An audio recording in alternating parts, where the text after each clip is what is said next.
Salam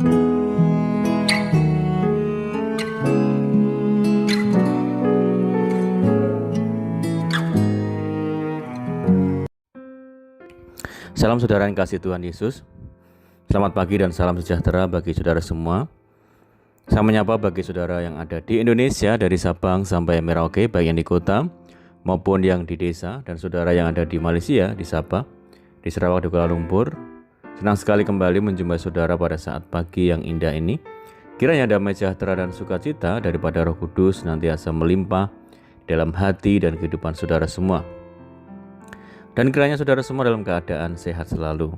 Selamat datang kembali di Pokok Anggur bersama saya Yosia Krispianto. Mari saudaraku, sebelum kita bersama-sama merenungkan firman Tuhan, mari kita satu dalam doa. Bapa di surga, Bapa yang baik, yang penuh dengan kasih dan karunia, Bapa yang kami muliakan di dalam nama Tuhan Yesus Kristus, kami mengucap syukur oleh karena pertolongan dan penyertaan-Mu di sepanjang malam dalam istirahat kami, sehingga kami boleh melewati malam hari dengan penjagaan dan perlindungan Tuhan. Itu semua karena berkat pertolongan Tuhan. Pada pagi ini ya Tuhan, kami kembali rindu untuk merenungkan firman-Mu. Berbicaralah kepada setiap kami ya Tuhan, urapi kami dan jamah hati kami, sehingga kami dapat memahami maksud firman Tuhan. Terima kasih Tuhan, kami siap merenungkan firman-Mu. Hanya di dalam nama Tuhan Yesus Kristus kami berdoa. Amin. Baik saudara kasih Tuhan Yesus, pembacaan firman Tuhan pada saat pagi ini terambil dari Kejadian 40 ayat yang ke-14 dan 15 dan 23. Demikian firman Tuhan, tetapi ingatlah kepadaku, apabila keadaanmu telah baik nanti, tunjukkanlah terima kasih-Mu kepadaku dengan menceritakan hal ikhwalku kepada Fir'aun, dan tolonglah keluarkan aku dari rumah ini. Sebab aku diculik begitu saja dari negeri orang Ibrani, dan di sini pun aku tidak pernah melakukan apa-apa yang menyebabkan aku layak dimasukkan ke dalam liang tutupan ini. Tetapi Yusuf tidaklah diingat oleh kepala juru minuman itu, melainkan dilupakannya. Saudara kasih Tuhan Yesus, dari perikop di atas kita bisa melihat pada awalnya Yusuf yang saat itu sedang dipenjara sempat menaruh harap kepada juru minuman yang mimpinya baru saja dia artikan. Dan bahkan pada ayat yang ke-15 Yusuf mengadu kepada juru minuman tersebut mengenai apa yang telah dialaminya, bagaimana dia diculik dan difitnah. Tetapi pada akhirnya di ayat 23 sang juru minuman tersebut malah melupakan Yusuf, saudara. Saudaraku, sebagai manusia terkadang kita tergoda untuk berharap kepada apa yang kelihatan, pada apa yang ada di depan kita. Berharap kepada manusia yang tentu saja pada akhirnya dapat mengecewakan. Dapat kita lihat dari Kejadian pasal 40 ayat 23 bagaimana sang juru minuman tidak lagi mengingat Yusuf dan melupakan dia. Tetapi syukur kepada Tuhan sebab dia selalu mengingat anak-anaknya termasuk Yusuf. Pada pasal 41 Tuhan melalui caranya, jalannya dan rencananya yang tak terselami 2 tahun kemudian membuat Fir'aun bermimpi dan juga menyebabkan juru minum teringat akan Yusuf, dan dari sana Tuhan mulai mengerjakan janji dan rencananya bagi Yusuf untuk menjadi penguasa atas Mesir yang nantinya menyelamatkan Yakub dan saudara-saudaranya dari kelaparan yang melanda seluruh negeri. Saudaraku, dari perikop tersebut kita bisa belajar bahwa waktu Tuhan mungkin bukan yang tercepat tetapi yang terbaik. Saudara bayangkan Yusuf masih harus tinggal 2 tahun lagi di penjara. Dan itu bukan waktu yang sebentar saudara, tetapi pada saat waktunya Tuhan tiba, 2 tahun penantian bukanlah hal yang sia-sia dan tidak dapat dibandingkan dengan rencana yang Tuhan kerjakan dalam hidup Yusuf. Saudara, saya percaya ada maksud dan rencana Tuhan di dalam 2 tahun penantian Yusuf tersebut.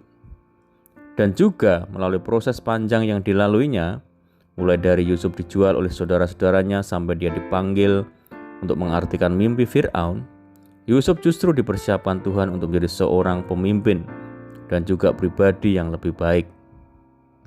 Bahkan di Kejadian 39 ayat 22 dan 23, di saat Yusuf di penjara pun juga dia tetap mendapat kesempatan untuk belajar menjadi pemimpin dengan dipercaya untuk mengelola dan mengurus pekerjaan yang ada di penjara oleh kepala penjara. Dan dapat juga kita lihat dari pasal 41 ayat 16 bahwa Yusuf tetap menjadi pribadi yang rendah hati dan tidak mau mencuri kemuliaan Tuhan. Saudaraku, dalam Kejadian 41 ayat 16 dikatakan, bukan sekali-kali aku, melainkan Allah juga yang akan memberitakan kesejahteraan kepada tuanku Fir'aun. Karakter Yusuf telah jauh berbeda dengan karakter dia pada masa mudanya, yang mungkin kurang berhikmat dan kurang rendah hati, di mana dia tanpa memikirkan dampaknya, menceritakan mimpi yang membuat saudaranya tidak menyukainya, dan sampai Yakub pun menegurnya. Dan kekurangan rendahan hati Yusuf saat itu juga terlihat dari bagaimana dia dalam mengunjungi kakaknya tetap menggunakan jubah yang maha indah yang dibuatkan Yakub untuknya, yang juga menjadi salah satu penyebab saudaranya iri kepada Yusuf.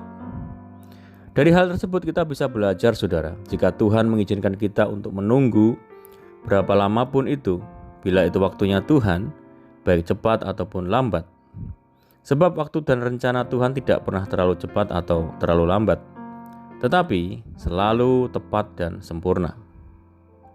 Dan justru di masa penantian tersebut, saudara, Tuhan terus mengerjakan rencananya dalam hidup setiap anak-anaknya. Oleh karena itu, saudaraku, jika kita diizinkan untuk berada dalam masa menanti atau menunggu, mari kita terus belajar meletakkan iman dan harapan kita hanya kepada Tuhan Yesus saja, dan dengan setia menjalaninya, menunggu janji dan rencananya digenapi dalam hidup kita. Mengikuti proses dari Tuhan dengan taat dan setia, walaupun mungkin saat ini rencananya belum dapat kita lihat dan pahami, tetapi tetaplah percaya, saudaraku.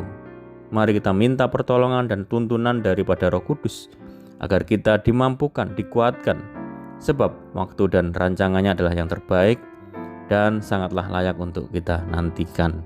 Amin, puji Tuhan. Mari kita berdoa. Bapa di surga, Bapa di dalam nama Tuhan Yesus Kristus, terima kasih. Kami bersyukur buat firman Tuhan saat pagi ini. Tuhan, ajar kami untuk senantiasa tekun, berharap kepada Tuhan, sebab kami percaya di dalam penantian kami ada harapan yang pasti yang Tuhan berikan, harapan yang tidak pernah mengecewakan. Ajar kami, Tuhan, untuk tetap berdiri kokoh dalam iman kami, dalam pengharapan kami kepada Tuhan. Terima kasih Tuhan, dan saat pagi hari ini kami menyerahkan segenap hidup kami. Tuntun kami, bimbing kami Roh Kudus, sehingga kami mampu berjalan di dalam jalan Tuhan. Sertai kami dimanapun kami berada. Berkati rumah tangga kami, keluarga kami, pekerjaan kami, usaha kami, pendidikan kami. Pimpin kami ya Tuhan, sehingga kami terhindar dari segala malapetaka. Biarlah kehendak Tuhan yang jadi atas hidup kami. Berikan kami hati yang damai, yang tenang, dipenuhi dengan sukacita surga. Dan kami serahkan segenap hidup kami hari ini ke dalam tangan Tuhan. Tuhan yang turut bekerja bagi setiap kami. Kami berdoa bagi setiap saudara kami yang saat ini sakit, Tuhan jamah sembuhkan di dalam nama Tuhan Yesus. Yang menderita, Tuhan berikan kekuatan. Yang berputus asa, Tuhan berikan jalan keluar. Berdoa bagi kesejahteraan desa kami, kota kami, daerah kami, negeri kami, Indonesia. Tuhan berkati, Tuhan pulihkan. Terima kasih Tuhan, ini doa kami hanya di dalam nama Tuhan Yesus kami berdoa. Amin. Puji Tuhan, saudaraku, kita sudah mendengarkan firman Tuhan pagi ini. Saya percaya saudara semua diberkati. Mari tetap bersukacita dalam Tuhan, mengandalkan Tuhan. Sampai jumpa di renungan berikutnya. Saya ucapkan selamat pagi. Tuhan Yesus memberkati. Haleluya.